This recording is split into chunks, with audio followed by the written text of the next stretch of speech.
कार्यक्रम के लिए नहीं। मैं सतारा में आई हूँ, पार्टी के कार्यक्रम के लिए नहीं आई हूँ। मैं यहाँ हमारे महाराष्ट्र की जनवादी महिला समिति का यहाँ सम्मेलन होने जा रहा है। आज से शुरू है, 350 महिला डेलीगेट है और आज एक पब्लिक मीटिंग होगी, तो जनसभा होगी, तो उसके लिए मैं आई हूँ। तो हमने बताया कि यहाँ प्रेस वालों से मिलना है, पार्टी की बात कहना है यहाँ, तो इसलिए मैं आप सबसे मिली। तो खुशी की बात ये है कि महाराष्ट्र में हमारे जिला कमेटियों में इस बार 3 महिलाएं चुने गए हैं एज डिस्ट्रिक्ट सेक्रेटरी, और उसमें से एक महिला यहाँ सतारा की है, और ये है हमारे साथ हैं आनंदी जी। ये हमारे डिस्ट्रिक्ट सेक्रेटरी चुनी गई हैं सम्मेलन में, तो हमें बहुत ही अच्छा लग रहा है कि मैं सतारा में आई हूँ। अब ये 8 साल मोदी जी की सरकार के संबंध में पूरे देश भर में प्रचार चल रहा है कि मोदी जी ने क्या क्या किया, और कुछ ऐसे शब्द भी इस्तेमाल किए जा रहे हैं मोदी जी के लिए। मेरे ख्याल में हमारे इतिहास में जो हमारे फ्रीडम फाइटर्स भी हैं, उनके संबंध में जो देश को आज़ाद करवाने के लिए जो अपनी जान की कुर्बानी दी, उनका भी जब नाम लिया जाता है तो इस प्रकार की शब्द इस्तेमाल नहीं किए जाते हैं, जो आज भारतीय जनता पार्टी एक नई संस्कृति हमारे देश में लाने का प्रयास कर रही है और एक व्यक्ति की पूजा के रूप में यहाँ कर रही है, जो मैं समझती हूँ जनवादी तौर तरीके से परे है।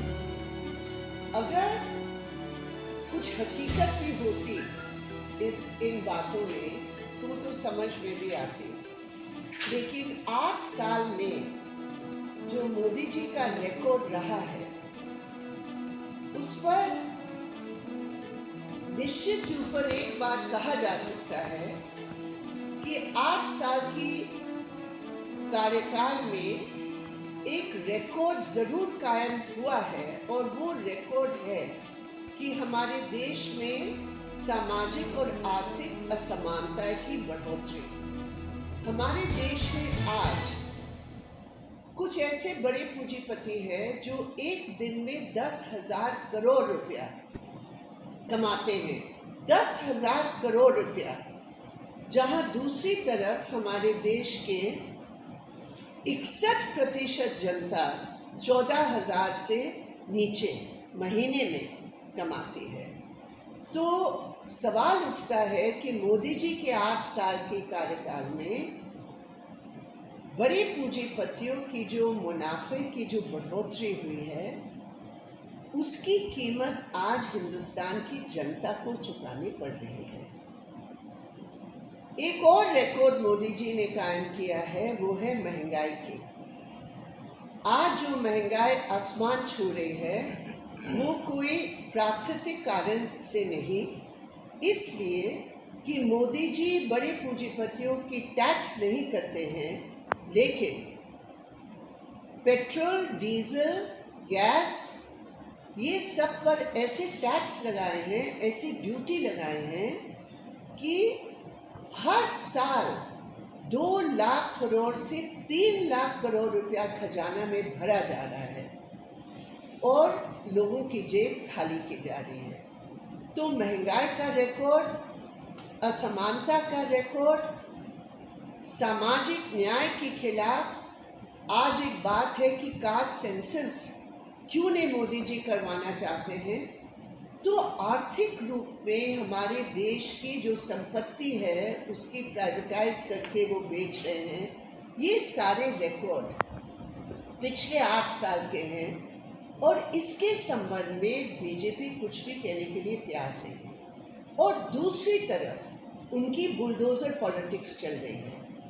बुलडोज़र पॉलिटिक्स का मतलब संविधान, और मैं बुलडोज़र को एक मशीन के रूप में नहीं देखती हूँ, मैं बुलडोज़र एक विचारधारा के रूप में देखती हूँ, एक नीति के संबंध में देखती हूँ, जो उनकी संकीर्ण आरएसएस एजेंडा से संबंध है। आज आरएसएस की चीफ मोहन भागवत ने पूछा एक सभा नागपुर में कि ये लोग हर मस्जिद के पीछे एक शिवलिंग को क्यों ढूंढ रहे हैं। भागवत जी, आपके लोग, आपकी फौज, आपकी संघ परिवार आग लगाने के बाद आग लगा दी और उसके बाद आज आप ये सवाल कर रहे हैं। तो हर मुद्दे पर बीजेपी आरएसएस देश को विभाजन करने की नीति अपना रही है।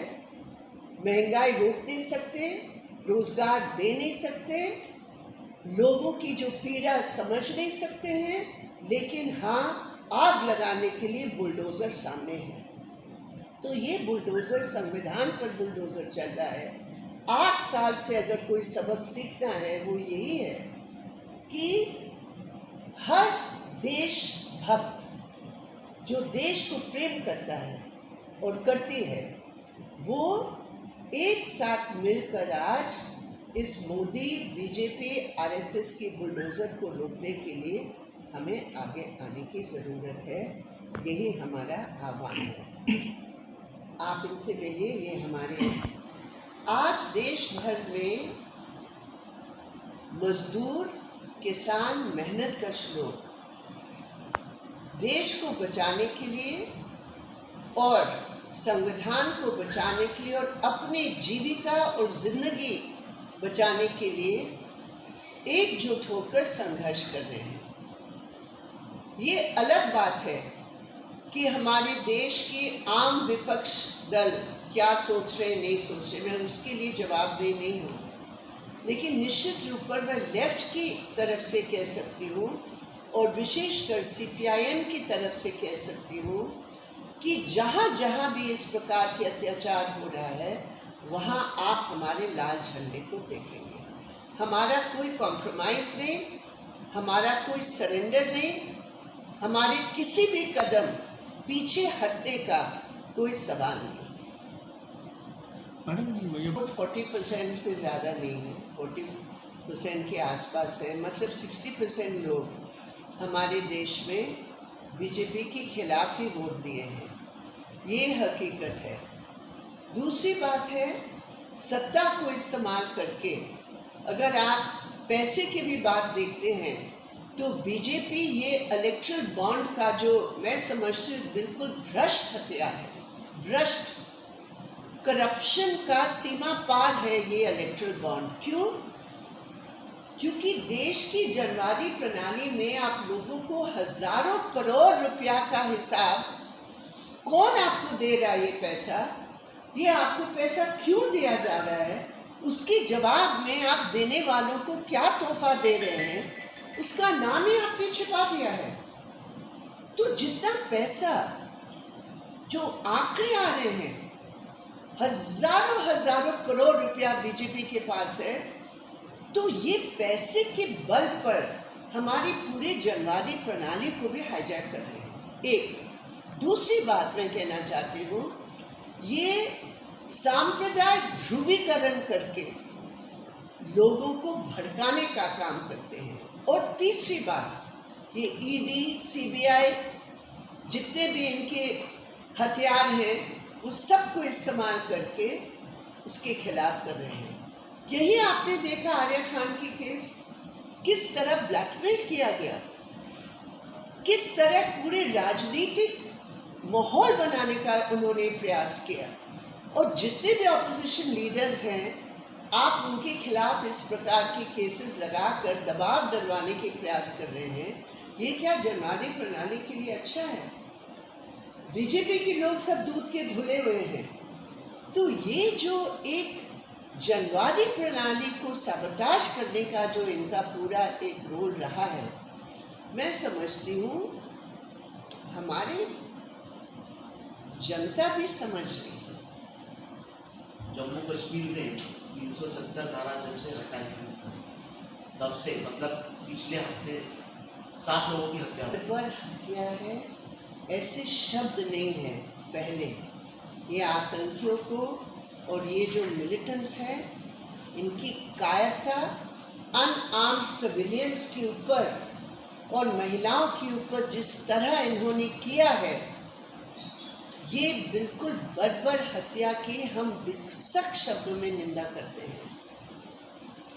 कश्मीरी पंडितों को टारगेट किया गया और इसके साथ साथ कोई भी सिविलियंस हो वहाँ, चाहे मुसलमान हो या हिंदू हो या कश्मीरी क्यों न हो।